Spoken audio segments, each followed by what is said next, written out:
Is this story from ancient history? I was riding back to Tallahassee on that bus, and when we got to Ocala, something terrible happened.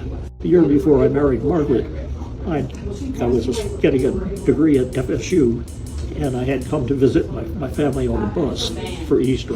A black man and a woman, white woman, got on that bus and sat down up in the back seat with 3 seats in front of me, and that lighted up the lightning strikes. Everybody was shocked to death. The white man was, yeah. And finally, when we got up to Perry, which is about 50 miles south of Tallahassee, they stopped. It was one of those necessary stops. And the bus driver said to the people, I don't want y'all to get off right now. I got business to do first.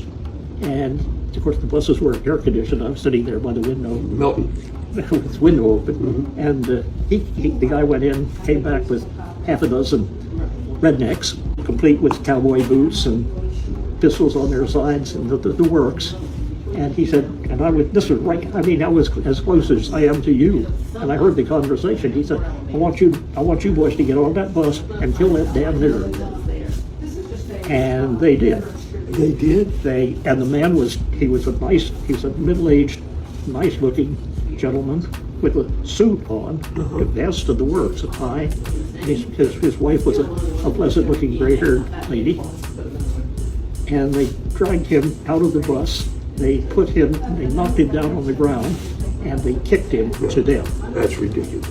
In Perry, Florida? This was in Perry, Florida? Yes. What happened to the black man's wife? What happened to her? Yeah. I don't know. It was in the newspaper, and it was a married couple from the Bahamas, and they weren't aware of the horrors. But he was black and she was white? How did it go? Okay. But they brought him out and killed him because he was black and left her sitting in the back. That's right. Yeah, that's ridiculous. Isn't it? Totally stupid. Stupid. It was so long ago. Was this so long ago? Because this guy's alive telling the story, right? And then it's not all white people. So what y'all are trying to tell us is that in 2026, if 5 armed Caucasian fellas got on a bus to drag a so-called black man off simply for being with the Caucasian woman, that all the good Caucasian people would come right out and stop and risk their life and limb to protect that brother, right? That's the story y'all are telling, because Ahmaud Arbery was stalked, terrorized, and then executed by people who were just regular clothes. Y'all talk about people sagging their pants and wearing gold chains and throwbacks and tall tees and all that. But the McMichaels, that's what their names are. We served with a Marine who had the same last name, right? But the McMichaels and their little friend or whatever, they were back on good old boy time that's never ended in these people's minds. And BT Dubs, when somebody calls you the N-word, please make sure that they don't call the next one of us the N-word, because these people get boldened and empowered every time they interact with one of us from a place of their believed superiority.